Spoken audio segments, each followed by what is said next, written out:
Estimados amigos, bienvenidos a una cápsula más del Instituto Gibo. En esta ocasión les voy a presentar al Dr. Ramón Cabrera León. Él es magistrado en el Tribunal Federal de Justicia Administrativa y es presidente de la Sala Especializada en Materia de Propiedad Intelectual. Es doctor en Derecho por la Universidad Nacional Autónoma de México, maestro en Derecho Administrativo y Fiscal. Es profesor de Derecho Administrativo y Políticas Públicas en el TEC de Monterrey, Campus Toluca. Fue subprocurador fiscal federal de investigaciones en la Procuraduría Fiscal de la Federación de la Secretaría de Hacienda y Crédito Público.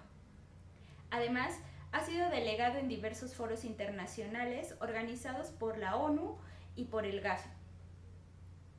Ha coordinado desde la Secretaría de Hacienda y Crédito Público los trabajos de la ley antilavado.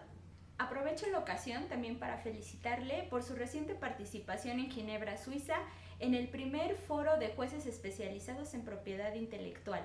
Es un placer, doctor, tenerle el día de hoy en el Instituto Gibo para hablar de los retos y desafíos de la propiedad intelectual.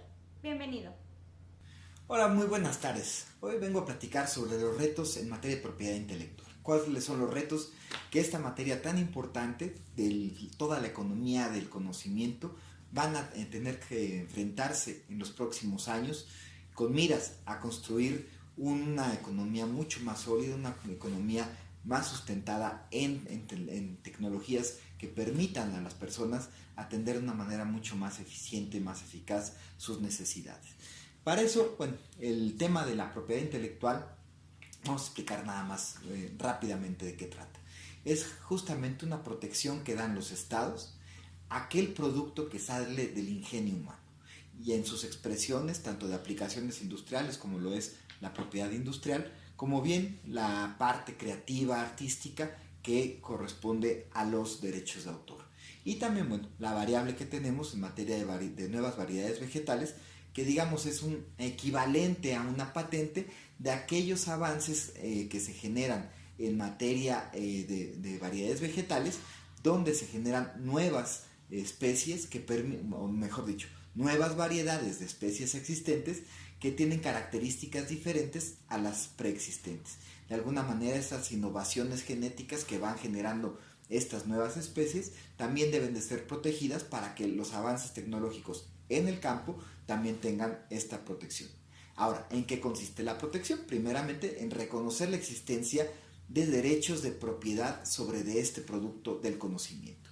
Y la segunda, la posibilidad de explotar de manera exclusiva durante un tiempo determinado estos derechos, de forma tal que pasado el tiempo que se pueda explotar de manera personal por el autor o por los licenciatarios del autor, que se pueda entonces ya pasar al conocimiento general de la humanidad y entonces ya puedan aprovecharse por todo el planeta. Esta es la idea central de la existencia de la propiedad intelectual. Como veremos, es una materia que es muy dinámica porque la materia prima es la creatividad, es la innovación.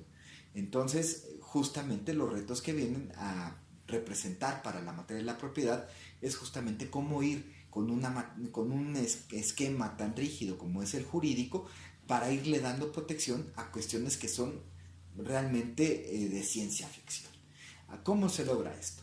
Bueno, primero, teniendo unas leyes que permitan ahora sí que explotar el ingenio humano y poder tener la claridad de cómo darles protección. En materia de derechos de autor, bueno, la protección nace desde el momento mismo en el que el autor crea su obra. En materia de propiedad industrial, nace a partir de que se registra la obra, al igual que en la materia de variedades vegetales, que es a partir de que se hace el registro y se acredita en ese caso la estabilidad de la nueva variedad vegetal. Si nos concentramos en los temas de derechos de autor, bueno, en el caso mexicano, ahí tenemos ubicado toda la parte de lo que son los desarrollos en materia de programas de cómputo. Y como podemos imaginar, bueno, los programas de cómputo hoy por hoy se constituyen en el cerebro de prácticamente ya cualquier máquina. Ya es muy difícil que encontremos máquinas que no tengan un componente electrónico, que tengan una capacidad de procesamiento de datos. Y podemos llegar hasta el otro extremo, hasta lo que es la inteligencia artificial. Estos procesos en los cuales una máquina, a partir de una programación básica, tiene una capacidad de ir adquiriendo conocimiento, ir procesando el conocimiento adquirido, irlo vinculando con lo que tiene cargado su programa e inclusive de autorreprogramarse para en consecuencia corregir errores o poder permanecer en una constante evolución. Y esto al final del día, bueno, también impone algunos retos porque justamente esta creatividad de la inteligencia artificial ya no es directamente atribuible al creador original y por tanto también ahorita hay problemas muy importantes para poder identificar quién o cómo se va a poder registrar o quién se va a poder acreditar como el dueño de este producto, de esta inteligencia artificial y que eventualmente tenga la protección para la explotación en exclusiva. En todo este contexto es donde, digamos, el derecho de autor está teniendo uno de sus más grandes retos. Por otro lado, también vemos otras formas de expresión. En la medida en que aparecen nuevos formatos en los cuales se puede dar sostén a la existencia de las obras, también esto implica nuevos retos. Pasemos, por ejemplo, al siguiente ejemplo. En materia de la música, hace apenas unos cuantos siglos, para poder escuchar la música uno tenía que acudir directamente al recinto, al lugar en el que los músicos llevaban a cabo la interpretación de alguna sinfonía o la presentación de una ópera, pero había que ir al lugar y prácticamente se agotaba la reproducción en el momento mismo en el que ésta se realizaba, la exposición de la obra. Evoluciona la parte tecnológica y podemos de repente grabar estos sonidos y tenemos ya materiales que soportan grabaciones previas y entonces la capacidad de reproducir una misma obra ya no solamente se limita a lo que es el espacio de representación de la misma, sino que ya puede llevarse a otros escenarios, a la casa, a transmitirse posteriormente y esto va implicando nuevas complicaciones porque entonces viene cómo vamos a proteger aquellas reproducciones que se estén haciendo de manera comercial y que no le estén redituando los derechos a los creadores de la obra. Posteriormente viene otro avance tecnológico y nos permite ya tener mayores facilidades para reproducir la música, por ejemplo. Y entonces aparece el cassette. Cuando aparece el cassette, esto facilita que gente que no tenía todo el aparato tan complejo que requería reproducir un disco de acetato, ahora lo puede hacer con una casetera. Se democratiza la reproducción y con esto también se incrementa la piratería en materia de derechos de autor en materia musical. No acabamos de entender ese concepto cuando viene otra revolución informática que es ahora la aparición del CD y en el CD vemos igualmente en un principio estos aparatos que tenían las capacidades para reproducir los discos compactos estaban en manos de la industria altamente especializada y por tanto se vuelve de alguna manera a cerrar el espacio para la piratería generalizada. Pero esto va tan rápido que tan pronto se cerró el espacio, tan pronto se volvió a abrir con una mayor capacidad de reproducción. Y entonces se democratiza y se potencializa la democratización de las copias de los CDs con una mucho mayor calidad y con una pérdida realmente ínfima de calidad entre los originales con las copias, lo cual también potencializa ahora sí que la materia prima del crimen que se dedica a la piratería y también de las infracciones administrativas que se dan por violaciones a los derechos de autor. Pero no acabamos de vivir esto cuando viene otra revolución tecnológica y son los formatos MP3 que permiten bajar la música a nuestros dispositivos y entonces ya no necesitábamos el soporte, ir a comprar el soporte material porque a través del internet ya podíamos disponer del acceso a la música y apropiárnoslos en nuestros dispositivos. Esto a su vez vuelve a replicar una modalidad diferente de cómo se va presentando la piratería en estos casos. Y cuando estamos apenas entendiendo estos avances tecnológicos, de repente borrón y cuenta nueva y nos aparece otro avance tecnológico que vuelve a cambiar todas las reglas del juego, como lo es el streaming. El streaming ya no necesitas guardar la música, simplemente necesitas acceder a la música. Esto también ha tenido sus componentes, porque hemos visto cómo este proceso de propiedad inicial que se tenía en el momento en el que se pudo las personas apropiar de los materiales para reproducir sus obras discográficas, en ese momento vemos cómo entraba en la lógica ordinaria de la propiedad en general. Sin embargo, cuando empezamos a ver los avances tecnológicos que van migrando y que cada vez hacen menos necesaria ese esquema de propiedad sobre de las obras y pasan a esquemas de acceso a las obras, también modifica la relación que hay entre el consumidor y el titular del derecho.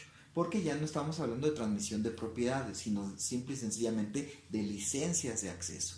Y esto jurídicamente, también en esta temática que es tan especializada, tiene sus connotaciones muy diferentes. Y la forma en la cual se presentan los nuevos ilícitos, tanto en la materia penal como en los ilícitos de carácter administrativo por reproducciones no autorizadas, por explotación no autorizada, en detrimento de los autores, también va teniendo este efecto diferente y por tanto implica nuevos retos para tanto los abogados que se dedican a la protección desde el ámbito de lo privado de los derechos de sus clientes, como para los jueces. ¿Por qué? Porque los avances tecnológicos van modificando también el tipo de pruebas que se ocupan, el tipo de peritajes que se requieren y también el romper con los paradigmas que nos permitan como juzgadores de repente aceptar nuevas modalidades de probanza, nuevos criterios de probanza y eventualmente nuevos estándares para poder acreditar la existencia de violaciones o infracciones a la ley. Todo esto en un contexto muy dinámico, porque como hemos visto, los plazos en los cuales se dio, por ejemplo, la evolución de la música y la evolución de los derechos en materia musical relacionados al derecho de autor, como vimos que los espacios primero eran muy grandes, pero después se fueron acortando, y ahorita sería muy probable que esta verdad absoluta que corresponde al modelo del streaming que hoy conocemos, en 5 años pase a ser historia, con alguna otra nueva tecnología más eficaz, más eficiente, que difiera en la forma en la que los ilícitos se cometen. Y por tanto los mecanismos, esquemas de control y esquemas de probanza para combatir y prevenir la piratería tengan que ser muy diferentes. Y estos son algunos de los temas en los cuales se observa la dinámica de la materia. Ya no digamos en cuestiones de patentes sobre algunas cuestiones que tienen implicaciones tecnológicas para resolver algún problema que la ciencia está aportando para su solución. Estas aportaciones tecnológicas, estas aportaciones de conocimiento científico aplicado a soluciones, es lo que es materia de las patentes. En un primer momento las patentes eran sobre prácticamente máquinas. Sin embargo, hemos visto cómo en los últimos años se han venido ampliando la materia de las patentes y ya también incluyó a la temática farmacéutica. Fórmulas farmacéuticas, nuevas sales, nuevas composiciones farmacéuticas. Y no solamente eso, sino que además ya vimos con los avances científicos en materia de biotecnología, de nanotecnología, cómo se está llevando a cabo toda una revolución, ya no solamente industrial, sino tecnológica, del ámbito de las soluciones que se dan a partir de la acumulación de conocimiento aplicado a la solución de problemas. Y esto, bueno, se ve en la materia del derecho de propiedad industrial. Y en esta materia, igualmente, aquellos esquemas donde se podía encontrar una solución a un problema específico de forma mecánica, de repente hemos estado viendo cómo se incrementa la cantidad de tecnología que se la incorpora a estas máquinas y entonces empiezan a interactuar la parte de la máquina con esquemas electrónicos, con esquemas de tecnología en materia informática. Y vemos cómo estas soluciones combinadas sirven y complican también porque, por un lado, la protección de los programas la teníamos en derechos de autor y por el otro lado, los soportes materiales los teníamos patentados, con dos dinámicas diferentes, con dos esquemas diferentes, con dos concepciones igualmente diferentes de lo que es la forma de protección a esta creatividad humana, como lo es el derecho de autor y el derecho de la propiedad industrial. Y hemos visto cómo a últimas fechas a nivel mundial empieza a hacer una convergencia en donde ya se está diciendo, si hay un programa de cómputo asociado a un dispositivo material que no sea posible entender la actuación de uno sin la existencia del otro, luego entonces ya son patentables en su conjunto. Y entonces es un movimiento muy interesante porque está convirtiendo en patentables ciertos productos que antes solamente tenían la protección en materia de derechos de autor. Y si nos vamos al ámbito de la medicina, bueno, esas sales tradicionales que veíamos, ahorita ya estamos viendo cómo se incorporan a elementos vivos en materia de medicamentos, donde esos elementos vivos son parte fundamental del proceso de utilidad y de uso y de curación de los medicamentos que antes veíamos únicamente representados pues prácticamente en las pastillas, en las cápsulas, ¿no? En las inyecciones. Pero ahora vemos que hay seres vivos que tienen esa capacidad de transmitir esos medicamentos y llevarlos a los lugares específicos que se requieren. Parece cosa de ciencia ficción, pero bueno, es una absoluta realidad. Y si a eso le sumamos ahora los avances también en nanotecnología, donde no hablamos de seres vivos, sino de micromáquinas que tienen la capacidad de hacer la conducción específica al lugar específico, en la cantidad específica que requieren, la revolución en materia farmacéutica es simplemente impensable en muchos de los casos. Cuando te platican este tipo de temas, cuando te los tratan de explicar los científicos que están desarrollando estas nuevas tecnologías, uno como abogado de repente tiene problemas para identificar cómo se pueden acreditar, cómo pueden materializarte estos conceptos en algo más tangible, más cercano al conocimiento de uno como abogado, que normalmente es por formación poco reacio a los cambios. Entonces todos estos temas, cuando los empiezas a ver y la dinámica y lo que son verdades absolutas en un momento determinado y dejan de serlo por el simple avance de la ciencia, son cuestiones que, te repito, pareciera que son cosas de la ciencia ficción, pero ciencia ficción que es muy real, y ciencia ficción que además de real tiene una importancia en materia económica impresionante. Tan es así que hoy vemos, por ejemplo, cómo aquellos grandes corporativos con las grandes plantas, las grandes máquinas, están perdiendo valor en comparación con las nuevas empresas de la tecnología. Las nuevas empresas de la tecnología que prácticamente no tienen fierros, donde un algoritmo puede tener un valor infinitamente superior al valor de aquella maquinaria completa de una fábrica tradicional. Y esto es lo que también vuelve complejo. Cómo de repente un algoritmo, una fórmula matemática va a tener un valor en el mercado. Pero esa fórmula matemática va aplicada a ciertos conceptos, va a dar unas soluciones que se están pretendiendo a un problema específico. Y bueno, para eso también el derecho de autor. Y si a eso todavía le aunamos a que la parte de la explotación se va a dar a través de las marcas, al amparo de una marca, de un aviso comercial, vamos también a ver cómo estos elementos que antes eran totalmente intrascendentes, cómo fueron cobrando vigencia al punto en el que hoy hay marcas que valen mucho más que igualmente cualquier otro fierro de una empresa.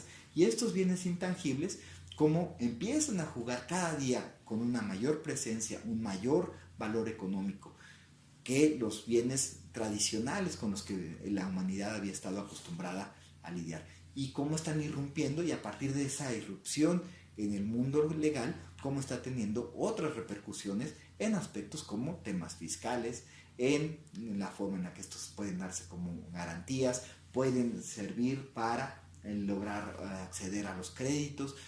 Es toda una reforma en la materia de la propiedad en función de la mayor presencia de los bienes intangibles en que se constituyen los derechos de autor. Y en particular ahorita hablaremos de las marcas, estas que te permiten identificar un producto o un servicio y distinguirlo de aquellos otros de su misma especie. Y en estos nuevos esquemas donde la marca representa tanto el elemento distintivo que te va a referir el origen, que te va a referir a de qué grupo empresarial viene, te va a referir la calidad que está amparada por esa marca. Y de ahí también la necesidad de proteger el mal uso de estas marcas por terceros ajenos, porque con lo mismo se aprovechan o bien terminan con depreciar el valor de la marca porque hay productos que no tienen la calidad esperada. En el caso de las marcas, ese es otro tema muy interesante, es una variable de lo que es el derecho de la propiedad industrial. En materia marcaria hemos visto una evolución primero de estas marcas nominativas, que es simplemente la designación con un nombre, una palabra inventada, que permite identificar un bien o un servicio y diferenciarlo de otros de su misma especie. Ahora, a partir de ahí evolucionó la marca y no solamente fue la descripción con palabras, sino que se le incorporan elementos como es un diseño gráfico. Y este diseño tiene a su vez otra evolución que son las marcas de tres dimensiones. Las marcas de tres dimensiones o tridimensionales ya permitían, por ejemplo, identificar un producto a través de una figura ya geométrica. Y eso lo vemos en algunas botellas de refrescos que no solamente cumplen con la función de contener el refresco, sino que además por su forma le dan una característica tan especial que con tan solo ver el recipiente podemos identificar de qué refresco se trata. O lo podemos ver en botellas de aceite, o lo podemos ver en una gran cantidad de cuestiones como envases de shampoo, como cualquier cantidad de cosas. Ahora, estos modelos marcarios, tanto los nominativos, los de diseño y los tridimensionales, marcaron la pauta de las marcas a lo largo del siglo XX y principios del siglo XXI. Sin embargo, a últimas fechas acaba de haber una reforma en materia legal donde se incorporan no solamente estas marcas, sino las marcas sensoriales, donde ya se abre la posibilidad a que sea cualquier medio que se pueda percibir por los sentidos que sirva como elemento distintivo. Y aquí, por ejemplo, ya tenemos las marcas olfativas, las marcas visuales, las marcas que tienen movimiento, marcas que tienen sonido, marcas que tienen olor, marcas que tienen textura. Entonces ya vamos a ver una nueva reestructuración del sistema marcario porque se van a empezar a incorporar este tipo de marcas. Y lo vemos, por ejemplo, en un tema, los perfumes. Uno creería que un perfume podría ser prácticamente una marca registrada. Sin embargo, no es el tema, no es el caso, porque tendrías que dar la composición del perfume y no lo quieres publicitar. Entonces, y además sería descriptivo del producto en sí mismo, que es una de las provisiones para llevar a cabo el registro de una marca. Pero, ¿qué ocurre cuando, por ejemplo, tú entras a una tienda y esa tienda ya tiene un aroma característico? Cuando esa tienda ya tiene un aroma característico y tú ya con los ojos cerrados, con el simple hecho de percibir el aroma, sabes en qué tienda estás, eso sí puede ser materia de un registro olfativo. Puede ser materia de un registro olfativo una plastilina de estas que abres y en cuanto la hueles, sabes de qué tipo de plastilina es.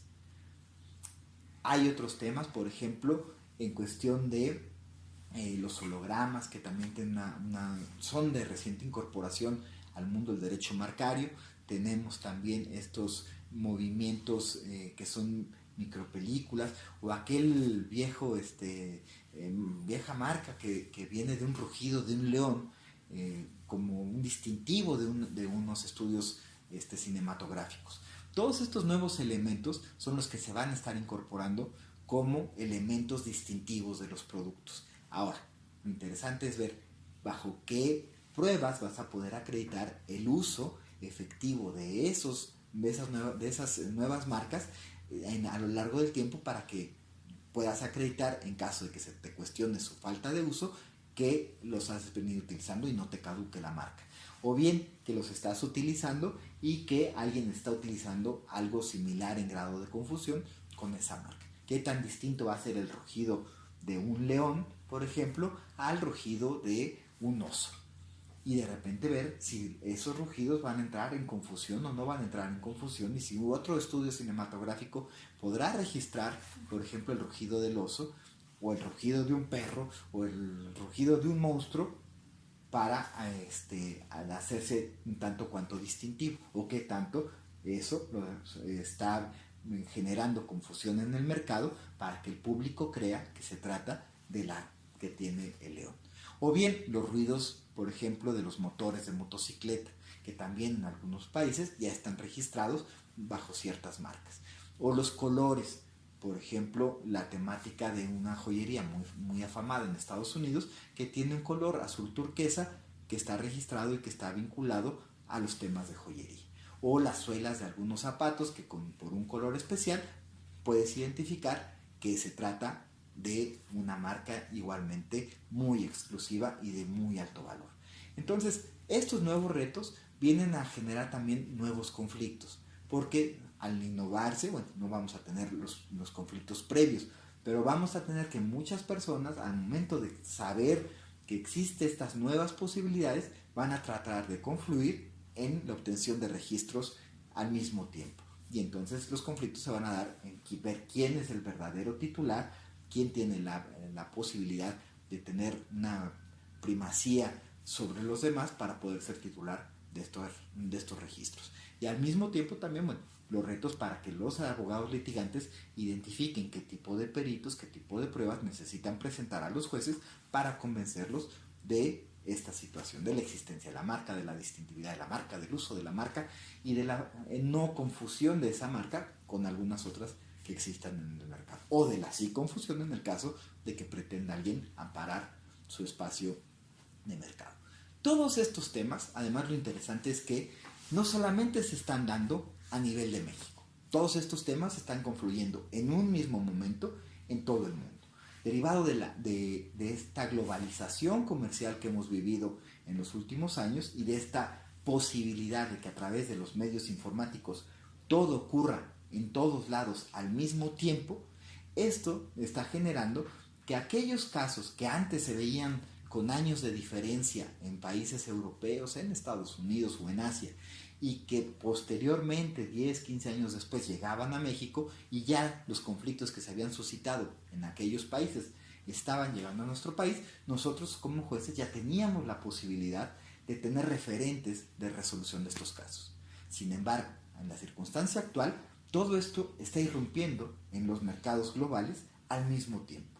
Y entonces, ningún juez ha tenido la posibilidad de resolver con antelación este tipo de casos, y entonces todos los jueces estamos teniendo en la mesa el mismo conflicto con leyes muy parecidas, porque uno de los temas de la propiedad industrial e intelectual en general es que son leyes muy homologadas por los tratados internacionales. Muchos de estos tratados son de los más antiguos que existen, los en materia de propiedad intelectual, y es lo que ha permitido que las legislaciones a nivel global estén altamente homogenizadas. Luego entonces, si irrumpen en el comercio al mismo tiempo ciertos productos y los conflictos se suceden al mismo tiempo en distintas jurisdicciones, también es un tema de que hay muchos jueces que estamos siendo prácticamente el referente de cómo deben de resolver otros jueces, inclusive de países con mayores avances tecnológicos. Todos estos son retos porque nos cambia el papel de ser seguidores a ser hacedores del derecho en materia de propiedad intelectual. Inclusive, por ejemplo, acabamos de estar en un foro en Ginebra, en la Organización Mundial de la Propiedad Intelectual, donde 160 jueces de 64 países diferentes, todos ellos especializados en materia de propiedad industrial, estaban en un mismo salón recibiendo y compartiendo el conocimiento en este tipo de temas al mismo tiempo. Y era muy interesante ver cómo conflictos que se estaban ventilando en el lugar de origen de las tecnologías también estaban siendo conocidos y estaban siendo resueltos en lugares que eran no generadores de esa tecnología, pero que sí eran mercados de este tipo de productos. Todo esto lo hace muy interesante, lo hace muy dinámico, lo hace muy global y también con mucha responsabilidad. Porque uno como juez, si bien tienes que atender a tu mercado, a tu legislación nacional, no te puedes sustraer al hecho de que, siendo temas globales, tú no puedes estar resolviendo en todo tiempo en contra de las grandes corrientes. Porque si estás resolviendo en contra de las grandes corrientes, estás cerrándole espacios de protección a estos productos. Y lo que van a hacer los mercados es decir, no tengo protección, no llevo mi producto ahí. Y entonces le estás restando competitividad a tu país, le estás restando competitividad a tu economía y le estás denegando el acceso a tus conciudadanos de medicamentos de última generación, de tecnologías de vanguardia. O sea, es una responsabilidad muy amplia, porque tienes que tener mucha visión de lo que es el aspecto global, hacia dónde se dirigen las grandes tendencias de interpretación en materia de la propiedad intelectual en todo el mundo, y por otro lado tienes que resolverlos a la lógica de tu sistema jurídico, de tu mercado en concreto. Estos son los grandes retos que se están vislumbrando, y además, bueno, de otra serie de conflictos como la ponderación de derechos humanos entre el acceso a la salud y la exclusividad en materia farmacéutica, o el derecho al conocimiento y a la información, que tanto los derechos a la información van por encima de los derechos de la protección a la propiedad industrial. O sea, son muchos aspectos que no están escritos, que no están definidos, en los cuales hoy por hoy hay muchas dudas, y por lo mismo de la novedad hay muchas soluciones a unos problemas. No creo que haya alguien que pueda señalarse o levantarse como el poseedor de la verdad absoluta cuando apenas se empiezan a dibujar los criterios que habrán de aplicarse para este tipo de conflictos. Yo creo que estos son los temas que se pueden ver y vivir en las aulas y en las conferencias que se imparten aquí en el Instituto Jibo, y es donde yo los invito a que vengan, participen, se inscriban a todos los programas y cursos que se imparten en esta institución, que son de una alta calidad, tanto por quienes imparten los mismos, como por la calidad de los alumnos que enriquecen de muy buena forma este tipo de eventos. Pues los invito a que se incorporen a el Instituto Jibo y sus programas. Muchas gracias, buenas tardes.